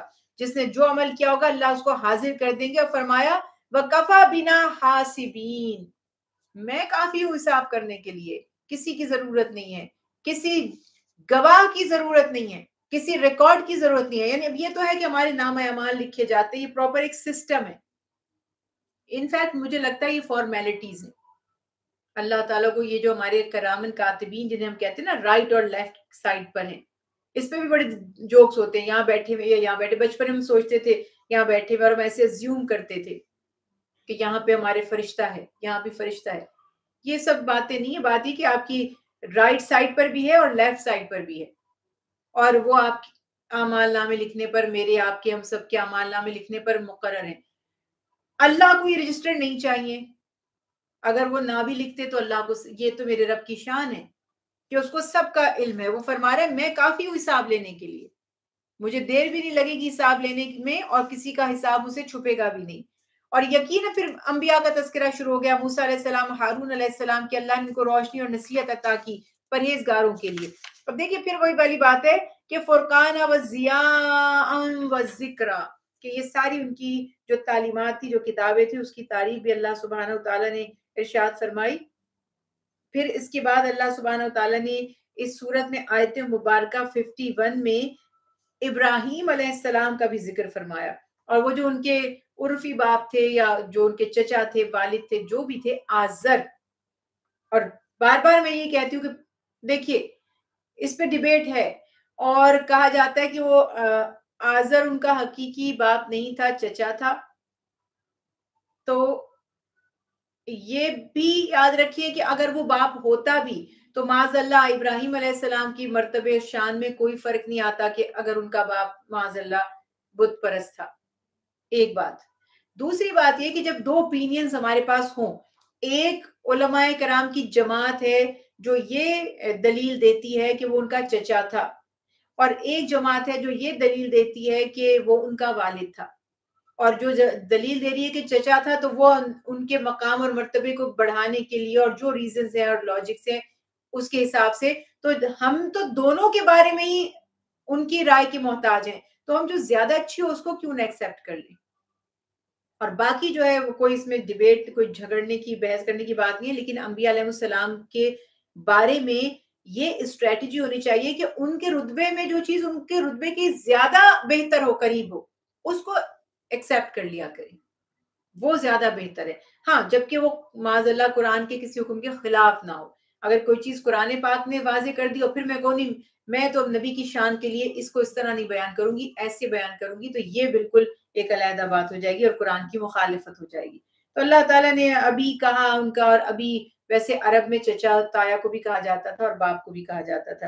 اور پھر کہا کہ اپنی قوم کی بت پرستی پر انہوں نے ان کو ملامت کی، اور اللہ کی قسم تمہارے پیٹ پھیر کے جانے کے بعد وہ فرمایا میں خفیہ تدبیر کروں گا. وہ واقعہ پورا بیان کیا گیا جو ابراہیم علیہ السلام نے سارے بتوں کو ٹکڑے ٹکڑے کر دیا تھا. اور پھر جب نمرود اور اس کی قوم نے دیکھا تو انہیں پتا تھا کہ اور تو کسی میں یہ جرت ہو ہی نہیں سکتی، اور نہ کسی میں یہ عقل تھی کہ وہ بتوں کے بارے میں اس کے خلاف بات کرتا، اور نہ ہی کسی میں ایمان تھا، اور نہ ہی کوئی ان کے مخالف تھا بتوں کے. تو یہ ابراہیم ہی ہو سکتے ہیں. تو پہلا ہی شک ابراہیم علیہ السلام پر ہی گیا. سوال جواب ہوئے. بہرحال میں واقعے کو مختصر کر رہی ہوں کہ طے پایا کہ انہوں نے یہ کام کیا ہے، اب ہمارے بتوں کی ہم پر خدا نخواستہ ہماری شامت آ جائے گی اور بڑی گستاخی ہو گئی ہے، اور اب ہمیں کچھ نہ کچھ کرنا پڑے گا اور ہمیں بچنا پڑے گا بتوں کی پکڑ سے، گرفت سے، ان کے کہنا چاہیے کہ عتاب سے. تو ہمیں یہ کرنا پڑے گا کہ ابراہیم کو جلا دیں گے سزا کے طور پر، تاکہ بتوں کو وہ جو ہوا ہے گستاخی اور اس پہ ٹھنڈک ہو جائے، جو ان کے اپنے سو کالڈ نظریات تھے. اور ابراہیم علیہ السلام کو آگ میں انہوں نے ڈالنے کی تیاریاں کی. کئی دن اس آگ کو باقاعدہ اس میں فیول جمع کیا گیا اور اس میں دہکایا گیا آگ کو، اور ڈالنے کی کوشش کی گئی. تو یہ پورے واقعات یہاں پر بیان کیے جا رہے ہیں کہ جب ابراہیم علیہ السلام کو آگ میں ڈالنے کی کوشش کی گئی تو ابراہیم علیہ السلام کی جو جرت تھی، جو حوصلہ تھا، جو ایمان تھا، جو اللہ کی ذات پہ توکل تھا، وہ بیان نہیں کیا جا سکتا. آگ میں زندہ جلنا امیجن کر سکتے ہیں کیا؟ پوری قوم ایک طرف ہے اور آپ اکیلے ایک طرف ہیں، اور کودنے کے لیے آگ میں وہ جانے کے لیے تیار ہیں. کسی کی منت نہیں کی، کوئی سماجت نہیں کی، اور تو اور اللہ تعالیٰ سے بھی دعا نہیں فرمائی یا اللہ بچا لیجئے مجھے اس آگ سے، میں تو آپ کا رسول ہوں، آپ کا نبی ہوں، میں تو آپ کا پیغام پہنچا رہا تھا، کیا آپ میری مدد نہیں فرمائیں گے؟ کیا آپ مجھے ان کافروں کے حال پر بے یار و مددگار چھوڑ دیں گے؟ کچھ بھی نہیں. یہ بار بار کیوں آپ ابراہیم علیہ السلام کا قرآن میں ذکر پڑھ رہے ہیں؟ ان کی شان تو دیکھیں، ان کا مقام دیکھیں، ان کی صفات دیکھیں. کیوں اللہ نے ان کو اپنا خلیل کہا ہے، گہرا دوست؟ اب کیا ہوتا ہے کہ وہ کودنے کے لیے آگ میں چھلانگ لگانے کے لیے تیار ہیں. اللہ سبحانہ تعالی فرما رہے ہیں قُلْنَا يَا نَارُ كُونِي بَرْدًا وَسَلَامًا عَلَى ابراہیم. سبحان اللہ. اے آگ تم ٹھنڈی ہو جاؤ، ٹھنڈی پڑ جاؤ، بے ضرر ہو جاؤ، سلامتی دینے والی بن جاؤ ابراہیم علیہ السلام کے لیے. یہ اللہ کی شان، اللہ کا معجزہ، کیا ہی خوبصورت معجزہ تھا جو دکھایا گیا.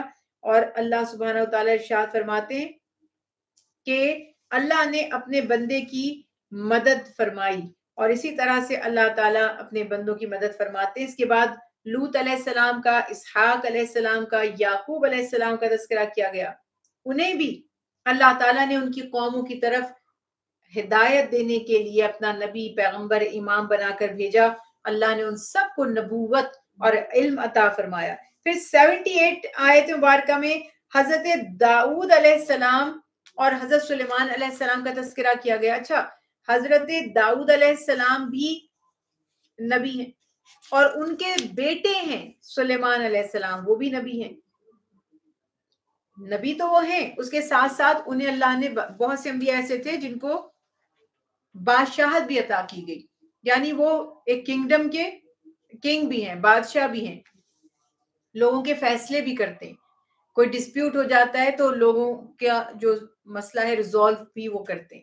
تو یہ ساری یہاں پر ان کی بھی باتیں کی جا رہی ہیں. اللہ تعالیٰ نے اس کا بھی تذکرہ فرمایا کہ ایک مقدمہ ان کے پاس آیا جس میں حضرت داؤد علیہ السلام نے ایک فیصلہ کر دیا تھا، اور سلیمان علیہ السلام نے اس فیصلے کو غلط قرار دیے بغیر دوسرا فیصلہ کیا. میری پیاری بہنوں، میرے پیارے سننے والوں، اب باقی میں تو صرف نصیحت ہی کر سکتی ہوں.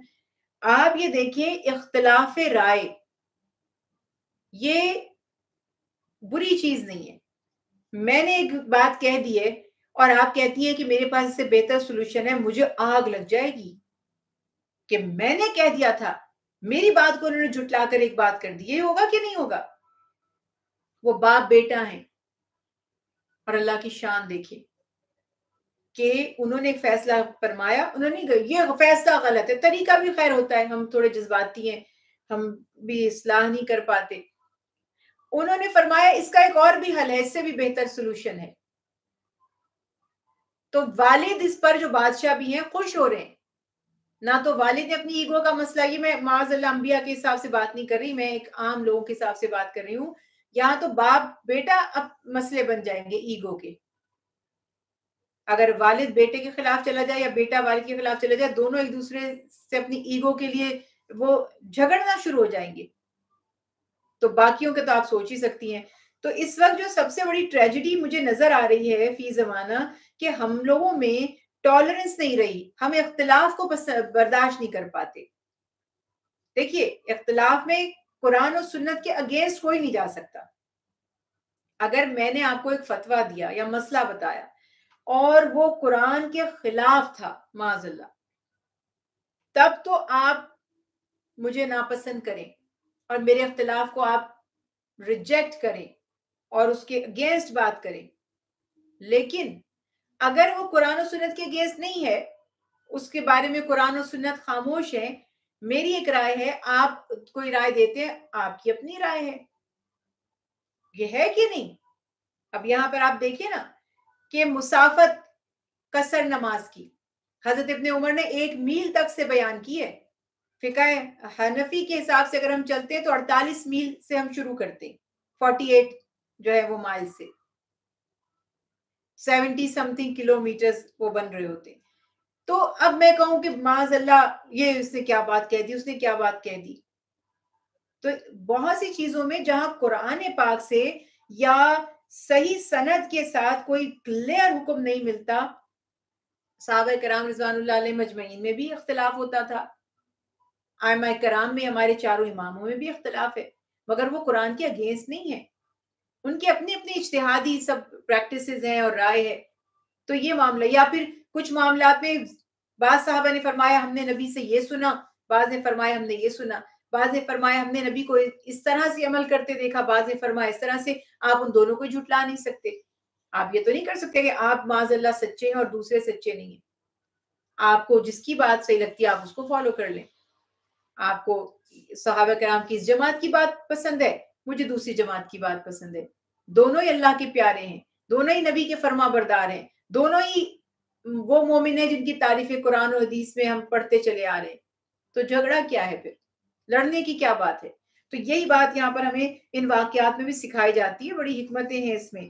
اور پھر کیا بات تھی کہ اللہ تعالیٰ فرماتے ہیں کہ ہم نے سلیمان علیہ السلام کو صحیح فیصلہ کرنے کی سمجھ عطا کی، ہم نے دونوں کو قوت فیصلہ اور علم عطا کیا تھا. معاذ اللہ کسی میں کمی. دیکھیے پھر وہی بات ہے، حدیث رسول اللہ صلی اللہ علیہ وسلم ہے کہ جو غور و فکر کرتا ہے کوئی مسئلہ بتانے کے لیے یا لوگوں کے قضا کے، جو لوگوں کے جو فیصلے کرنے کے لیے قاضی ہے، اگر وہ محنت کرتا ہے، غور و فکر کرتا ہے اور غلط فیصلہ کرتا ہے، اس کے لیے ایک اجر ہے. یعنی اس کی معاذ اللہ نیت خراب نہیں تھی، مگر اس کی ایفرٹ کے مطابق اس نے جو فیصلہ کیا بالفرض وہ غلط تھا، تو بھی اس کے لیے اجر ہے. اور جس نے محنت کی اور کوشش کی اور صحیح فیصلہ کیا اس کے لیے 2 اجر ہے. یہ ہے جناب دین ہمارا. تو اللہ تعالیٰ فرما رہے دونوں کو ہی اللہ نے قوت فیصلہ اور علم عطا فرمایا تھا. لیکن بات یہاں پر یہ ہے کہ کسی کی رائے اس سے بھی زیادہ عمدہ اچھی ہوتی ہے. کہ وہ بکریوں کا معاملہ تھا، ایک شخص کی بکریاں جو ہیں وہ دوسرے کی تیار اس کی فیلڈ میں چلی گئیں اور اس کی اچھی خاصی جو فصل تھی وہ کھا پی گئی، خراب کر دی.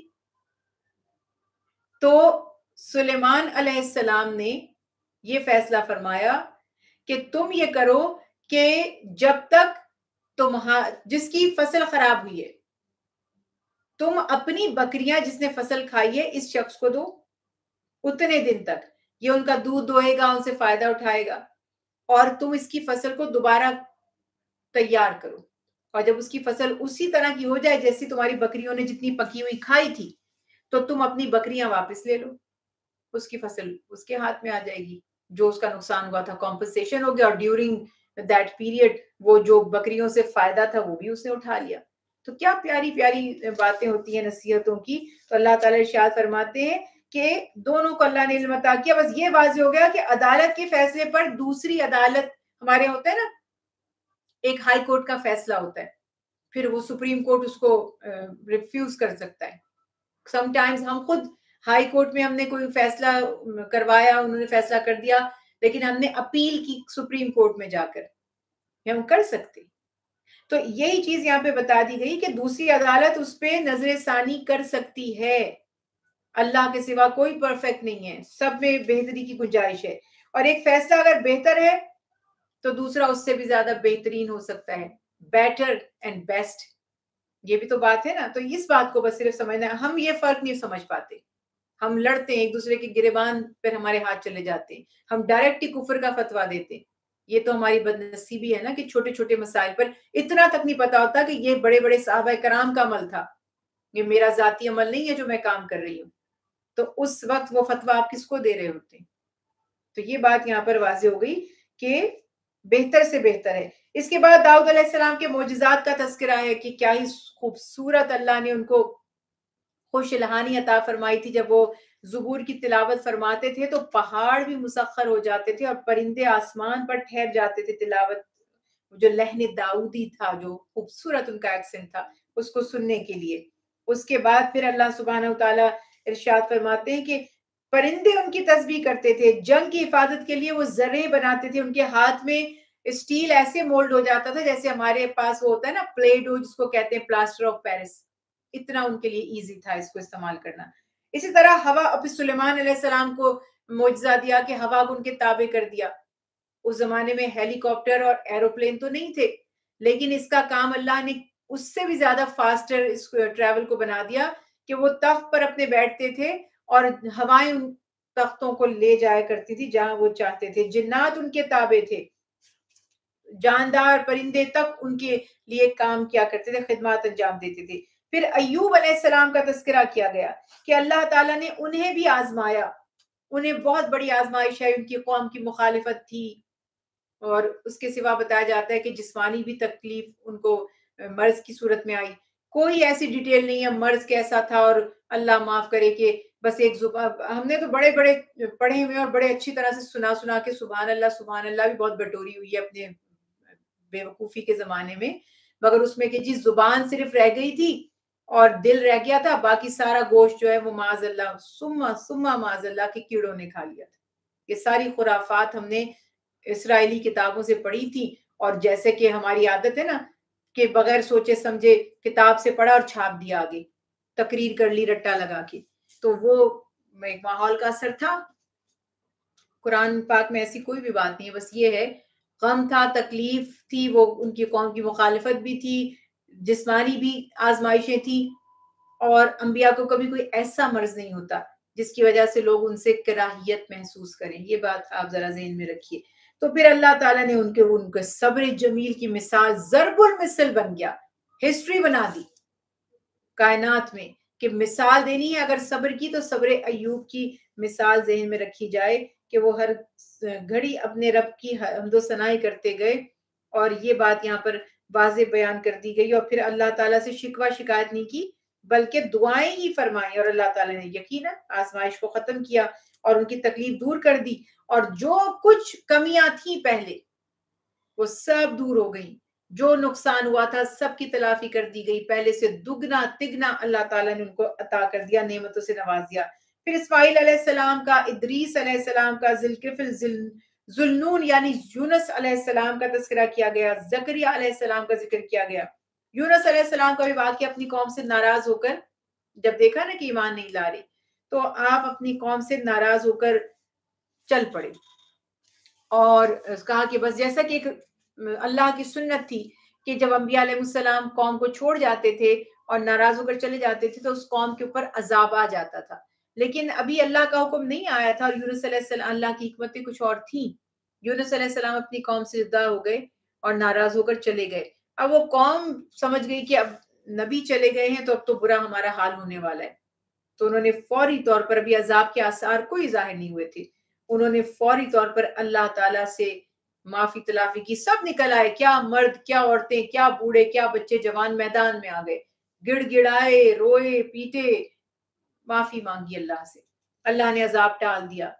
اور یونس علیہ السلام کشتی میں سوار ہو کے سفر کر رہے تھے تو اللہ کو یہ منظور نہیں تھا، تو کشتی میں پھر میں پورا واقعہ نہیں بیان کر رہی، وقت ہمارا بہت محدود ہے۔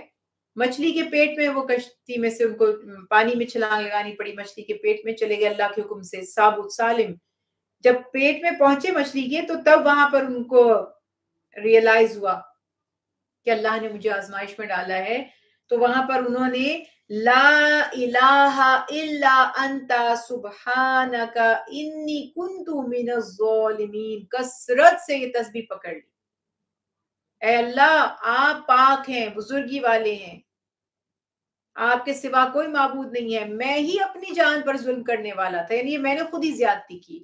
اب معاذ اللہ وہ انبیاء ہو کر کہاں ظلم کرتے، لیکن فرمایا کہ میں نے جلد بازی کی، یا آپ کوئی آزمائش آئی ہے، انبیاء کا وصف کیا تھا، اپنی طرف پھیرتے تھے، ہم سے ہی کوئی بھول ہوئی ہے، اور اللہ تعالیٰ نے بھی ان کو نجات عطا فرما دی، اور یہ بھی واضح فرما دیا کہ مومنوں کو ہم ایسے ہی نجات دیتے ہیں۔ یہاں پر سے ہم اور ہمارے جو علماء کرام ہیں بزرگ، وہ یہ بھی ایک پوائنٹ لے لیتے ہیں کہ آیت کریمہ نجات کا باعث ہے، بڑی سے بڑی مصیبتوں میں اگر اسی طرح اللہ کو پکارا جائے تو اللہ اس کلام کی برکت سے ہماری بھی مصیبتیں دور فرمائیں گے۔ پھر زکریا علیہ السلام نے جو اولاد کی دعا کی تھی بڑھاپے میں، پہلے بھی ہم اس کو کل بھی بیان پڑھ چکے ہیں، وہ بھی اللہ تعالیٰ نے دعا کی کلمات سکھا دیے، ربی لا تذرنی فردن وَأَنْتَ خَيْرُ الْوَارِثِينَ، جس کے پاس اولاد نہیں ہے کثرت سے یہ دعا حضرت زکریا علیہ السلام کی پڑھتے رہیں کہ اے میرے رب مجھے اکیلا نہ چھوڑیے گا، بے شک آپ سب سے بہتر وارث دینے والے ہیں۔ تو اللہ تعالیٰ نے کی دعا قبول فرما لی۔ پھر حضرت عیسیٰ علیہ السلام، بی بی مریم علیہ السلام کا بھی تذکرہ کیا گیا۔ تو یہ تمام وہ واقعات ہیں جو یہاں پر بار بار اللہ سبحانہ تعالیٰ نے ہماری ہدایت کے لیے پچھلے انبیاء علیہ السلام کے واقعات بیان کیے۔ آیت مبارکہ 94 میں بتایا جا رہا ہے کہ مومنین جو نیک یعنی ایمان والے بھی ہیں اور نیک عمل کرنے والے بھی ہیں، اللہ سبحانہ تعالیٰ کبھی ان کے اجر کو ضائع نہیں فرمائیں گے۔ اور اس کے لکھنے کا بھی ذکر ہے کہ ان کی نیک یعنی کہ مثال دی جا رہی، لکھ رکھی، جب میں نہیں کہتی میں نے لکھ لیا ہے۔ اچھا اگر میں آپ سے کہوں جی مجھے پتا ہے، اب آپ کے دل میں آئے گا پتہ نہیں بھول نہ جائیں، کہیں بھول چوک نہ ہو جائے، ہو سکتا ہے آپ مجھے یہ بات نہ کہیں لیکن آپ مطمئن، اگر میں نے لکھ لیا، جی جی مجھے پتا ہے میں نے لکھ لیا ہے، اب آپ کو کتنی تسلی ہو جائے گی۔ تو بات یہاں پر یہ ہے کہ اللہ تعالیٰ فرما رہے معاذ اللہ کو کیا لکھے کی ضرورت ہے، لیکن فرمایا ان کی نیکیاں لکھ رکھی ہیں، سارا حساب موجود ہے۔ اور آیت مبارکہ 96 میں پھر سے یاجوج ماجوج جو ہم نے سورہ کہف میں بھی تذکرہ کیا تھا، ذکر کیا گیا۔ آیت مبارکہ 98 سے مشرکین اور ان کے جو فیبریکیٹڈ، گھڑے ہوئے، خود ساختہ، بنائے ہوئے، تراشے ہوئے معبود ہیں، بتایا جا رہا ہے تمہارے ساتھ ہی جہنم میں جائیں گے۔ یہ کیوں ہوگا؟ تاکہ ان کو کہیں یہ نہ رہے کہاں چلے گئے وہ معبود ہمارے، یعنی امید رہتی نا کہ پتہ نہیں وہ ہمیں بھول گئے ہیں یا ہم سے ناراض ہو گئے ہیں یا وہ کسی اعلیٰ عرفہ مقام پر ہیں، فرمایا تمہارے ساتھ ہی جائیں گے، فکر مت کرو۔ تو یہ معاملہ یہاں پر ہو گیا، جس پھر اللہ تعالیٰ ارشاد فرماتے ہیں کہ وہ بھی جہنم کا فیول ہوں گے، ایندھن ہوں گے۔ اور یہ کہ اگر یہ الہہ ہوتے تو جہنم میں کیوں داخل ہوتے؟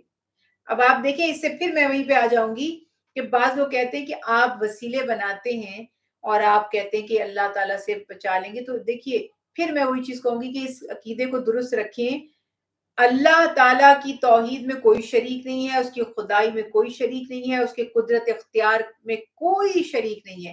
لیکن اگر اللہ ہی کسی کو پسند کرے، کسی نیکی کو پسند کرے، آپ نیکی کو وسیلہ بنا لیجئے، آپ صبر کو وسیلہ بنا لیجئے، نماز کو وسیلہ بنا لیجئے۔ اور جب صبر اور نماز ایسی نیکیاں وسیلہ ہو سکتی ہیں تو یہ صبر کرنے والے صابر نے وسیلہ کیوں نہیں ہو سکتے؟ نیکی کرنے والے جو صالحین ہیں وہ وسیلہ کیوں نہیں ہو سکتے؟ نبی کیوں وسیلہ نہیں ہو سکتے؟ ہو سکتے، بالکل ہو سکتے ہیں، اور انشاءاللہ ہوں گے بھی، لیکن اپنے عمل کو درست رکھ کر، اور یہ سوچ کر کہ پھر بھی اللہ کی رضائی ہوگی تو یہ ہماری سفارش کریں، ورنہ وہ انکار کرتے ہیں ہماری سفارش سے، ہم کیا کر لیں گے؟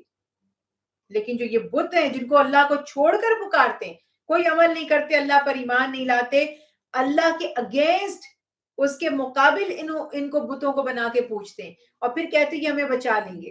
تو اس لیے کہا وہ تمہارے ساتھ جہنم میں جائیں گے۔ معاذ اللہ، اگر یہ نیک و صلح کی بات ہوتی تو صلح نیک جن کو ہم سوچتے ہیں کہ ہمیں بچا لیں گے وہ تو جہنم میں نہیں جائیں گے، سوچنے کی بات ہے نا۔ تو اس لیے بتا رہی ہوں کہ بہت سے لوگ آیات کو اپنی مرضی سے یوز کرتے ہیں، جو جس طرح چاہتا ہے وہ انٹرپریٹیشن کر دیتا ہے۔ تو آپ اپنے دل و دماغ کو بالکل کشادہ رکھیں اور قرآن ہی سے سمجھیں قرآن پاک کو۔ اس کے بعد اللہ تعالیٰ فرماتے ہیں کہ اگر وہ اللہ کے پیارے ہوتے یا معبود ہوتے معاذ اللہ جیسے تم کہہ رہے تھے تو وہ جہنم میں کیوں جلتے جا کر؟ جس کے لیے اللہ تعالیٰ بھلائی مقدر فرما دے جہنم سے وہی بچتا ہے۔ اللہ اکبر۔ ان کے لیے ہر قسم کی نعمتیں ہوں گی جو جنت میں جائیں گے، اور ان کے لیے قیامت کے دن کی گھبراہٹ سے نجات۔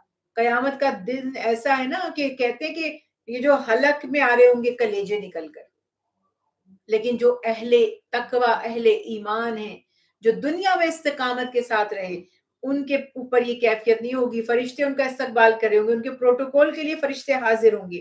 پھر سورہ انبیاء کی آخری رکوع میں آیت مبارکہ 107 میں اللہ تعالیٰ نے نبی کریم صلی اللہ علیہ وسلم کو ایک بے مثل اور کہتے ہیں نا بے مثال اعزاز سے نوازا، جس کی بار بار ہم مثال دیتے رہتے ہیں اور ہم بار بار وہ آیت مبارکہ تلاوت کرتے رہتے ہیں شان مصطفیٰ صلی اللہ علیہ وسلم سے متعلق۔ اللہ تعالیٰ فرماتے ہیں وَمَا أَرْسَلْنَاكَ إِلَّا رَحْمَةً لِّلْعَالَمِينَ، کہ اے محمد صلی اللہ علیہ وسلم ہم نے تو آپ کو تمام جہانوں کے لیے، عالمین کے لیے، یہ نہیں کہا آپ کی امت کے لیے، یہ نہیں کہا کسی ایک زمانے کے لیے، یہ نہیں فرمایا ایک عالم کے لیے، عالمین کے لیے۔ اللہ رب العالمین ہے، تو جس چیز کا اللہ رب ہے اس چیز کے لیے، اس مخلوق کے لیے اللہ کے پیارے حبیب حضرت محمد مصطفیٰ صلی اللہ علیہ وسلم رحمت ہیں۔ یہی پیاری آیت ہے، بڑی شان ہے اس کی، اور اس کا ہم بار بار حوالہ بھی دیتے ہیں، اسی سے کہتے ہیں نا کہ آپ رحمت للعالمین ہیں، یہ آپ کا اعزاز ہے۔ پھر آیت مبارکہ 108 میں اللہ تعالیٰ کے صالح بندوں کو بتایا جا رہا ہے کہ زمین کی حکومت ان کو دی جائے گی، اور زبور میں بھی ان باتوں کا تذکرہ اللہ تعالیٰ نے کیا تھا، یعنی کہ بہت سے ایسے احکامات تھے جو پچھلی کتابوں میں بھی موجود تھے۔ اللہ سبحانہ و تعالیٰ نے اس کو کہتے ہیں نا، یہاں اس میں بھی دوبارہ سے کہتے ہیں ریویژن ہو رہا ہے ہمارا، اس کو یہاں پر پھر سے دہرا دیا اور بیان فرما دیا۔ پھر سورہ حج کی ابتدا ہو رہی ہے، بسم اللہ الرحمن الرحیم۔ سورہ حج مدنی صورتوں میں سے، اب تک ہم مکی صورتوں کی بات کر رہے تھے نا، مدنی صورتوں میں سے ہے۔ مصحف کی ترتیب کے اعتبار سے یعنی قرآن پاک میں 22 نمبر ہے سورہ کا، اور نزول کے اعتبار سے اس کو بتایا جاتا ہے کہ یہ 103 سورہ ہے، یعنی آپ اس کے ٹیکسٹ میں دیکھ رہے ہیں نا کہ آخری صورتوں میں سے آلموسٹ۔ اور حج کی جو فرضیت ہے اس کے اوپر بھی بات ہے، اور اللہ کے حبیب حضرت محمد مصطفیٰ صلی اللہ علیہ وسلم نے جو حج فرمایا تو اس کا بھی یہاں پر تمام تذکرہ کہ اس حج کی فرضیت کتنی اہمیت رکھتی ہے، اور چونکہ اس میں حج کے مناسک کی اور حج کی اہمیت کو اللہ سبحانہ و تعالیٰ نے بیان فرمایا، جو اسلام کا ایک باقاعدہ رکن ہے 5 ارکان میں سے، تو اللہ سبحانہ و تعالیٰ نے اسی مناسبت سے سورت کا نام سورہ حج مقرر فرما دیا۔ اور شروع اللہ کے نام سے بڑا مہربان رحم فرمانے والا ہے، جو سب سے پہلی آیت ہے سورہ کی، یا ایھا الناس اتقوا ربکم، اللہ تعالیٰ کا تقوی اختیار کرو۔ اے دیکھو، یا ایھا الناس، یہ نہیں فرمایا اے ایمان والو، عام حکم آ رہا ہے، اے لوگو، اے انسانوں، اللہ سے خبردار رہو، یعنی کہتے ہیں نا بی کانشیس، احتیاط کرو، گناہ سے بچو۔ بے شک قیامت کا جو زلزلہ ہے بڑی سخت چیز ہے۔ اس دن تو جب آپ واقعات پڑھتے ہیں احادیث مبارکہ میں کہ ملائکہ کرام جو معصوم ہیں، اللہ کے پیارے ہیں، وہ بھی کانپ رہے ہوں گے کہ قیامت کا دن ہے، آج یوم حساب ہے، یوم حشر ہے، یوم نشور ہے۔ تو یہ بات یہاں پر ہے کہ بڑا سخت وہ زلزلہ ہوگا، جس دن تم دیکھو گے ہر دودھ پلانے والی اپنے دودھ پیتے بچے کو بھول جائے گی۔ اللہ اکبر، یہ تو بالکل ممکن نہیں ہے۔ نرسنگ چائلڈ جو ہے، یا ایک نرسنگ موم جو ہے، کیا آپ یہ سوچیں کہ وہ تو بچے کو بھول ہی نہیں سکتی، اور وہ بھول جائے گی، اس اتنی ہولناکی، اتنا اسٹریس کہ اس کو یہ بھی یاد نہیں ہوگا کہ میرا کوئی بچہ بھی پیدا ہوا تھا۔ یہ معاملات یہاں پر ہیں۔ اسی کی مثال دی جا رہی ہے کہ شدید وہ معاملہ ہوگا کہ مائیں اپنے بچوں کو بھول جائیں گی، ہر حاملہ کا جو حمل ہے وہ، یعنی کہ وہ کہتے ہیں نا کہ اس میں مس کیریجز ہو جائیں گے، اتنا خوفناک اسٹریس کی کیفیت ہوگی۔ یہ معاملات ہیں، لوگ مدہوش نظر آئیں گے، ایسے لگے گا سب بے ہوش ہیں، ایسا ایک خوف سب کے اوپر طاری ہوگا، جبکہ وہ مدہوش ہوں گے نہیں، ہوش و حواس میں ہوں گے، خوف کی وجہ سے ان کے چہرے ایسے ہو چکے ہوں گے۔ آیت مبارکہ 3 میں بتایا کہ بعض لوگ بغیر علم کے اللہ کے بارے میں جھگڑے کرتے، حجت بازی کرتے ہیں، ہر اس شیطان کی، ایسے سرکش شیطان کی پیروی کرتے ہیں جس کے متعلق لوح محفوظ میں لکھا جا چکا ہے کہ جو اس کو دوست بنائے گا وہ اسے گمراہ کر دے گا اور اس کو بھڑکتی ہوئی آگ کی طرف لے جائے گا۔ یعنی ازل سے یہ حقیقت ہم پر کلیئر کر دی گئی، واضح کر دی گئی کہ اگر ہم نے شیطان کو دوست بنایا تو شیطان کا جو موٹیو ہے، اس کا جو مقصد ہے، اس نے جو اللہ سے قسم اٹھائی ہے کہ مجھے اس انسان کو، کیونکہ اس کی وجہ سے مجھے جنت سے نکالا گیا، میں نے آدم کو سجدہ نہیں کیا، تو مجھے اس انسان کو بھی جنت میں جانے نہیں دینا، اور ہم اسے دوست بناتے ہیں، اس کے راستے پر چلتے ہیں، اس کی بتائی ہوئی زندگی جو ہے وہ ہم جی رہے ہیں، اللہ کو، رحمان کو چھوڑ کر۔ تو یہ بات یہاں واضح کر دی گئی۔ آیت مبارکہ 5 سے اللہ تعالیٰ نے جو معاملات ہوں گے حشر و نشر کے، اور وہ تمام معاملات انسانی عمر کے جو مختلف مراحل ہیں ان کا بھی تذکرہ فرمایا۔ پھر آیت مبارکہ 9 میں جو لوگ تکبر کرتے ہیں، اور بتایا کہ اپنی گردن موڑنے والے شخص کا ذکر کیا کہ اللہ کی راہ سے گمراہ کرنے والا ہے، اسی باعث اس کے لیے دنیا میں ذلت اور قیامت کے دن جلانے والا عذاب ہے۔ مفسرین کرام نے مختلف نام اس میں لکھے ہیں مشرکین کے سرداروں کے، لیکن ایک جنرلی بات ہے، پھر وہی بات کہ قرآن پاک کا حکم قیامت تک کے لیے ہے کہ جو تکبر کر کے اللہ کے حکم کو جھٹلا رہا ہے اور قیامت کے دن کو جھٹلا رہا ہے، تو اللہ تعالیٰ شاہ فرماتے ہیں دنیا میں بھی رسوائی اس کا مقدر بنے گی اور آخرت میں بھی جلانے والا عذاب، اور اس کے اعمال کی سزا ہوگی۔ اللہ کسی پہ ظلم نہیں فرماتے۔ پھر 11ویں آیت میں ان لوگوں کا ذکر کیا گیا کہ جن کا مقصد صرف اور صرف دنیا کی لذتیں حاصل کرنا ہے، اپرچونسٹ ہیں، مٹیریلسٹک ہیں، وہ صرف دنیا کا فائدہ چاہتے ہیں۔ اگر تو ان کو کوئی بھلائی مل جائے خوش و مطمئن ہو، جیسے منافقین بھی تھے، اگر مسلمانوں کے ساتھ رہتے انہیں کوئی فائدہ ہوتا تھا تو بڑے خوش رہتے تھے، اور آزمائش کی گھڑی آ جاتی تھی یا کچھ نہیں ان کو دولت مال ملتا تھا یا مال غنیمت میں سے حصہ نہیں ملتا تھا یا جنگ پہ جانے کی بات آ جاتی تھی تو وہ فوراً پلٹ جاتے تھے، دین کو چھوڑ دیا کرتے تھے۔ ایسو نہیں دنیا اور آخرت کا نقصان سمیٹا، دنیا میں بھی رسوا ہوں گے اور آخرت میں بھی۔ ایسے لوگ ان کی عبادت کرتے ہیں جو ان کو نہ نقصان پہنچا سکتے ہیں اور نہ نفع دے سکتے ہیں۔ جو صدق کے دل سے اللہ کو مانتا ہے وہ آزمائشوں کا مقابلہ کرتا ہے، پاؤں پلٹ کر پیچھے بھاگ نہیں جاتا، بے وفائی نہیں کرتا، غداری نہیں کرتا اپنے دین سے۔ یہی دور کی گمراہی ہے۔ بس اللہ نے فرمایا کہ ایمان لانے والے اور نیک اعمال کرنے والے ایسی جنتوں میں داخل کیے جائیں گے جن کے نیچے نہریں رواں ہوں گی، اور اللہ جس چیز کا ارادہ فرماتے ہیں اس کو کر کے ہی رہتے ہیں، یعنی اللہ جو چاہتے ہیں وہ کرتے ہیں۔ آیت مبارکہ 15 سے فرمایا کہ جس کا یہ خیال ہو کہ اللہ تعالیٰ دنیا اور آخرت میں اپنے رسول کی ہرگز مدد نہیں فرمائیں گے، یعنی اگر کوئی آزمائشیں آتی ہیں یا مشکل آتی ہے تو جو لوگ یہ سمجھتے ہیں کہ معاذ اللہ اللہ تعالیٰ اپنے نبی کو بے یار و مددگار چھوڑ دیں گے، تو فرمایا کہ اسے چاہیے کہ اونچی جگہ پر رسی باندھ کر اپنے گلے میں ڈال لے، پھر اس رسی کو کاٹ لے، پھر یہ دیکھے کہ آیا اس کی یہ تدبیر اس کے غضب اور غصے کو دور کرتی ہے یا نہیں، یعنی تم جس طرح ریئیکٹ کرنا چاہتے ہو جل کر حسد میں کر لو۔ اللہ تعالیٰ ضرور اس کا وعدہ ہے اپنے انبیاء کی، اہل ایمان کی مدد کرنا، اور اپنے حبیب کی مدد بھی وہ دنیا میں بھی اور آخرت میں بھی فرمائیں گے۔ اسی طرح ہم نے قرآن کو واضح آیتوں کے ساتھ نازل کیا، بے شک اللہ جسے چاہتے ہیں حق کی راہ دکھا دیتے ہیں، یعنی قرآن تو واضح ہے لیکن حق نصیب اسی کو ہوتا ہے سمجھنا دیکھنا جس پر اللہ کا فضل و کرم ہو جائے۔ آیت مبارکہ 17 میں فرمایا دنیا میں بظاہر اہل ایمان، یہود، ستارہ پرست، عیسائی، آگ کے پوجنے والے، شرک کرنے والے، سب ملے جلے رہ رہے ہیں، ہر طرح کے لوگ ہیں، ہر طرح کے مذاہب کو ماننے والے، کیونکہ ایک وقت تک اللہ نے آزادی دے رکھی ہے، لیکن فرمایا قیامت کے دن ان سب کا فیصلہ کر دیا جائے گا۔ یعنی جب دو چیزوں میں ڈسپیوٹ ہوتا ہے، کوئی بات تو سچی ہوتی ہے نا، تو اس کو کبھی نہ کبھی تو ظاہر ہونا ہی ہوتا ہے کہ سچ کیا ہے، تو اللہ تعالیٰ قیامت کے دن اس کا فیصلہ فرما دیں گے، بے شک اللہ ہر شے کے نگہبان ہے۔ اور آیت مبارکہ 18 میں فرمایا کچھ لوگ آسمانوں اور زمینوں میں ہیں، جو کچھ بھی آسمانوں اور زمینوں میں ہے، اللہ تعالیٰ ارشاد فرماتے سورج ہے، چاند ہے، ستارے ہیں، سیارے ہیں، ہمارے اطراف میں مختلف پھلدار پھولدار درخت ہیں، پیڑ پودے ہیں، ہمارے آس پاس جاندار ہیں، جانور ہیں، چوپائے ہیں، بہت سے انسان، یہ سب اللہ ہی کے لیے سجدہ کرتے ہیں، اور بہت سے وہ بھی ہیں جنہیں یہ توفیق نہیں ہوتی، اور وہ ہیں جن پر عذاب لکھ دیا گیا ہے، یعنی ظاہر ہے کہ ان کے اعمال کے سبب سے، اور جس کو اللہ رسوا کر دے اسے کوئی عزت دینے والا نہیں۔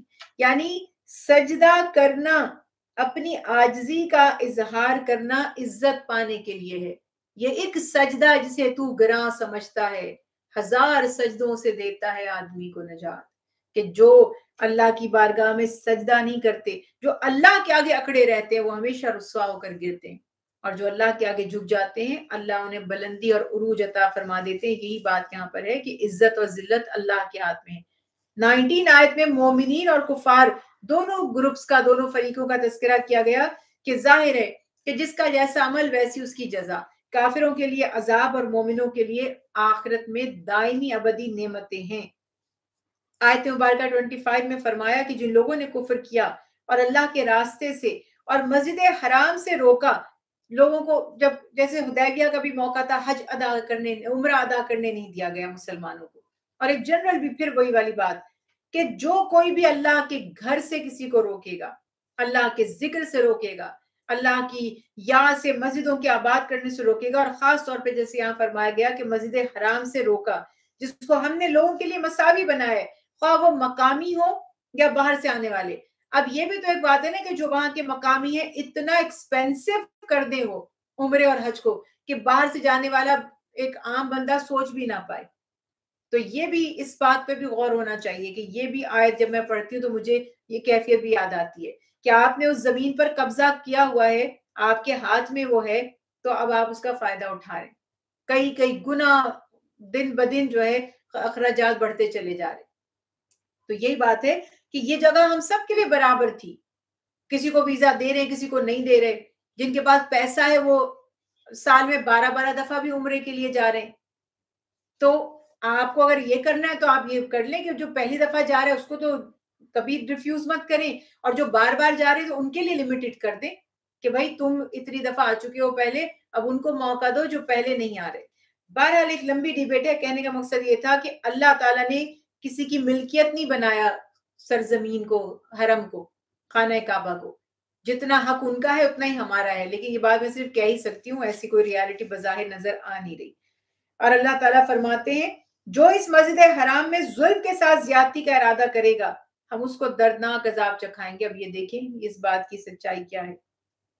27 آیت میں حضرت ابراہیم علیہ السلام کو حکم دیا گیا کہ لوگوں میں بلند آواز سے حج کا جب تعمیر ہو گئی کعبے کی اسماعیل علیہ السلام کے ساتھ مل کر، اللہ نے فرمایا کہ آپ جبل ابی قبیس پہ کھڑے ہوں، اعلان کر دیں لوگوں اللہ نے اپنا گھر بنا لیا ہے، تو تم یہاں آؤ، اور کہا اعلان کر دیجئے آپ کے پاس دور دراز سے پیدل سوار، دبلے اونٹ پر سوار، ہر طرف سے لوگ آنے لگیں گے۔ ابراہیم علیہ السلام نے فرمایا یا اللہ یہاں تو میرے اور اسماعیل کے سوا کوئی سننے والا نہیں ہے۔ آپ نے فرمایا اعلان آپ کر دیں، ہر ذی روح کو ہم سنا دیں گے۔ تو جس جس روح نے اس کو سنا اور لبیک کہا، جب تک لکھا ہے بکس میں کہ جب تک وہ اس گھر کی زیارت نہیں کر لے گی روح، اس کو موت نہیں آئے گی۔ تو یہ اللہ تعالیٰ نے اناؤنس کروا دیا کہ جس کی بھی استطاعت ہے ایک پتھر پر کھڑے ہو کر آپ نے دادی لوگوں تم پر اللہ نے اپنے گھر کا حج فرض کر دیا ہے، اور ظاہر ہے کہ ساری وہ جو کہتے ہیں نا جو پشتوں میں تھی مردوں کی اور جو عورتوں کے ووم میں تھا، ایک ایک روح نے سب نے، یعنی ایون ایگز اور سپرم جو ابھی اس کنڈیشن میں بھی تھے، ساری روحوں نے اس اعلان کو سنا۔ کیا کمال کی بات ہے یہ۔ اور کہتے ہیں کہ جواب دیا، ان سب نے جواب دیا جو اللہ کے علم میں قیامت تک حج ادا کرنے والے تھے کہ لبیک اللہم لبیک، کہ ہم حاضر ہیں۔ پھر آیت مبارکہ 28 میں جو مقررہ ایام ہیں جس کو کہتے ہیں نا یوم النہر، اس کے بعد کے 2 دن جو قربانی کے ہیں، اس میں قربانی کا حکم دیا گیا۔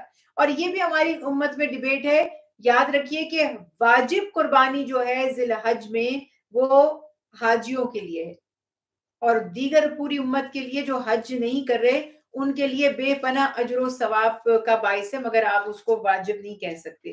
کچھ علماء بہرحال واجب کہتے ہیں، لیکن زیادہ تر جو سالڈ بات ہے وہ یہی ہے کہ حاجیوں، کیونکہ حج کا ایک رکن ہے، حاجیوں کے لیے واجب ہے، جو غیر حاجی ہیں کریں گے تو بے پناہ اجر و ثواب ہے، اتنا ہائیلی ریکمینڈڈ ہے، ثواب اتنا زیادہ ہے کہ دل نہیں چاہتا کہ ہم آپ کو یہ نہ کہیں کہ وہ واجب نہیں ہے۔ بہرحال اس کے بعد فرمایا کہ قربانی پیش کریں، اور پھر آیت مبارکہ 29 میں اپنی نظروں کو پورا کرنے کا بھی حکم دیا، اور اللہ نے یہ بھی واضح فرما دیا جو قربانیاں تم کرو گے مجھے تو کچھ نہیں ملے گا، اس کی کھال آپ کسی کو ڈونیٹ کریں گے، اس کا گوشت آپ خود کھائیں گے، اپنے عزیز اقارب یا فقراء میں تقسیم کریں گے، خون اس کا ضائع ہو جائے گا۔ اللہ تعالیٰ کو تو آپ کا تقویٰ پہنچا، آپ کی نیت پہنچی، اس نیت کو کے اوپر فوکس کرنا ہمارا بہت زیادہ ضروری ہے۔ اس کے بعد آیت مبارکہ 30 میں 29 میں اللہ فرماتے ہیں ایسی نظروں کو پورا کرو جو گناہ کی نظریں نہ ہو، یعنی نظر مان لی، منت مان لی، پورا کرنا ایک کام واجب نہیں تھا، آپ نے اپنے اوپر کر لیا تو اب کرنا ہے آپ نے۔ یہ دین کی رولنگز ہے کہ کوئی چیز اللہ نے واجب نہیں کی لیکن آپ نے منت مان لی، نیت کر لی، اب آپ اس کو کریں، مگر اس میں یہ شرط لگا دی کہ گناہ کے کام کی منت مان لی یا معاذ اللہ نیت کر لی تو اس کو پورا پھر نہیں کرنا۔ اور اللہ کے گھر کے طواف کا بھی حکم دیا گیا۔ پھر 30 آیت میں اللہ تعالیٰ فرماتے ہیں کہ اللہ کی حرمتوں کی، شعائر اللہ کی تعظیم کرو، اور پھر بتا دیا کہ جو جانور حرام قطعی کے سوا تمام حلال جانوروں کی حلت اور بتوں کی نجاست اور جھوٹی بات سے اجتناب کرنے کے احکامات بیان کر دیے گئے۔ پھر 31 آیت میں اللہ سبحانہ وتعالیٰ فرماتے ہیں اللہ کے ساتھ شریک قرار دینے والے کی مثال ایسے ہے جیسے کہ کوئی شخص آسمان سے گرا، پھر سے مردار خور پرندوں نے جکڑ لیا، یعنی وہ گرا اور وہاں سے اس کو پکڑا کن جانوروں نے؟ جو مردار کھانے والے ہیں۔ یا آندھی اس کو کسی دور جگہ پر پھینک دے، یعنی اس کے لیے کہیں سے خیر نہیں ہے۔ پھر 32 آیت میں فرمایا جس نے اللہ کی نشانیوں کی تعظیم کی تو یہ دلوں کے تقوی کی علامت ہے۔ انشاءاللہ اس پر بھی ہم اپنی ڈیٹیل کلاس میں بہت تفصیلاً بات کریں گے، شاعر اللہ جو ہیں وہ کون کون سے ہیں۔ پھر 34 میں فرمایا آیت مبارکہ 34 ہم نے ہر امت کے لیے قربانی کا طریقہ مقرر کیا تاکہ وہ اللہ کے دیے ہوئے بے زبان چوپایوں میں سے ذبح کے وقت اللہ کا نام لے، یعنی کھاتے ہو پیتے ہو مگر ہر دیکھیے جو اسلام کا کانسیپٹ ہے ہمیشہ غیر جو ہمارے ایسے لیس پریویلیجڈ لوگ ہیں جن کے پاس مال اسباب نہیں ہے اس میں سے بھی خرچ کرتے رہو، اور جو لوگ جاندار ذبح کرتے ہیں اپنے لیے بھی کھانے کے لیے کرتے ہیں یا صدقہ خیرات کے لیے یا قربانی کے لیے بھی کرتے ہیں تو اللہ کے نام سے، کہ ہم کسی کی جان نہیں لے سکتے، کسی ذی روح کی جان نہیں لے سکتے مگر اللہ کے نام پر اس جانور کو ہم قربان کر سکتے ہیں۔ بس تمہاری عبادت کا مستحق صرف اللہ ہی ہے، اور قربانی کے اونٹوں کو ہم نے تمہارے لیے اللہ کی نشانیوں میں سے بنا دیا، ان میں تمہارے لیے بھلائی ہے، بس تم ان کو قطار میں کھڑا کر کے نہر کرنے کا، اونٹ کی قربانی کا طریقہ ہوتا ہے نہر کرنا کہتے تھے، کھڑا کر کے اور وہ تلوار سے ان کی گردنوں کو ذبح کیا جاتا تھا، کہا کہ اللہ کا نام لو، پھر اس میں سے خود بھی کھاؤ اور محتاج اور مانگنے والوں کو بھی کھلاؤ، تو سب میں برکت ہی برکت ہے۔ 37 آیت میں عبادات میں اخلاص کی تعلیم دی جا رہی ہے، جو بھی ہم نے بات کی تھی کہ قربانیاں اللہ کی رضا کے لیے، اس کو راضی کرنے کے لیے نہیں کہ لوگ دیکھیں گے قربانی کی کہ نہیں، اور یہ ہمارے تو یہ بھی اسٹیٹس سمبل بن گیا، کون سا جانور قربان کیا بتانا پڑے گا لوگوں کو، بس ایک حصہ ڈالا ہے گائے میں، یہ تو بڑی شرم کی بات ہے، لوگ کیا سوچیں گے؟ پوری گائے لی ہے، بکرے بھی ساتھ میں ہیں کہ نہیں، تو یہ لوگوں کے لیے نہیں کرنی، قربانی سراسر اللہ کو راضی کرنے کے لیے کرنی ہے، اور اللہ تعالیٰ تقوی ہی دیکھیں گے، اور وہی قربانی کی اصل روح ہے۔ اگرچہ اللہ نے اپنے آخری نبی کی امت کو قربانی کے گوشت پوشت سے استفادے کی اجازت دی، کھاؤ پیو، غریبوں کو بھی کھلاؤ، رشتہ داروں کو بھی کھلاؤ، لیکن تقوی ضروری ہے۔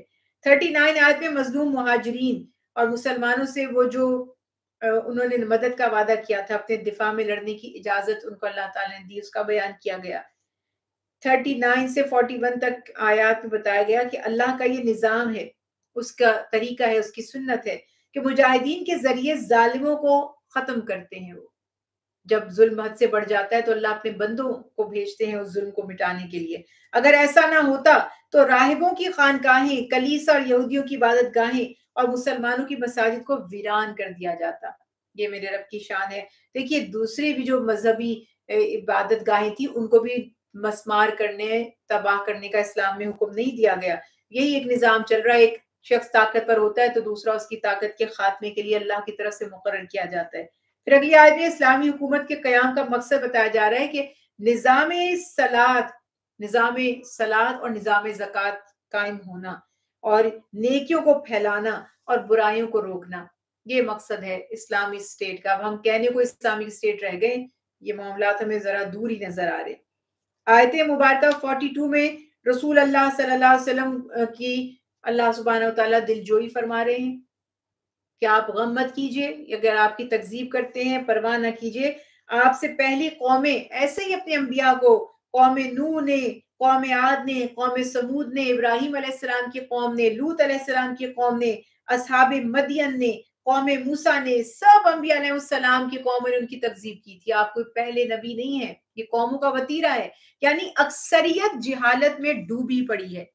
آج بھی یہی ہوگا، آپ دو نصیحت میں 1 لاکھ، چلیے 1 لاکھ زیادہ ہو جائیں گے، 500 افراد کا گروپ ہے، میں کوئی نصیحت کروں اس میں سے کتنے لوگ مانیں گے اور سنیں گے؟ بہت بہت کم ہوں گے۔ میجورٹی اپنے نفس پرستی میں لگی ہوئی ہے، مٹیریلسٹک بن چکی ہے، اور یہ ایک رواج، یہ ایک رجحان، یہ ایوریج ہمیشہ سے رہی ہے کہ کم ہی ہوتے ہیں جو حق کو ماننے والے ہوتے ہیں۔ اور آیت مبارکہ 46 میں بتایا کہ پچھلی امتوں کو دیکھ کر، ان کی حالات کو دیکھ کر عبرت حاصل کرو، جب وہ انکار کرنے والے تھے اللہ کا اور اس کے نبیوں کا تو ان کا انجام کیا ہوا۔ تو ہمیں بھی چاہیے کہ غور و فکر کریں اور اپنی اصلاح کر لیں۔ 48 آیت میں کفار کے عذاب کے معاملے میں وہ جو جلد بازی کرتے تھے اس کا تذکرہ کیا جا رہا ہے کہ اگر اللہ سبحانہ وتعالیٰ ان کی رسی دراز کر دیں تو ان کو یہ غلط فہمی ہو جاتی ہے کہ معاذ اللہ ان کی پکڑ ہی نہیں ہوگی. تو اللہ تعالیٰ ارشاد فرماتے ہیں کہ چاہے ان کو مہلت دے دی جائے مگر عذاب ان پر آ کر ہی رہے گا. اللہ اپنے وعدے کے خلاف نہیں فرماتے. جو کفر کرتے ہیں، نبیوں کی تکذیب کرتے ہیں، ان کو دنیا میں بھی عذاب ملتا ہے اور آخرت میں تو ہر کافر کے لیے عذاب ہے ہی.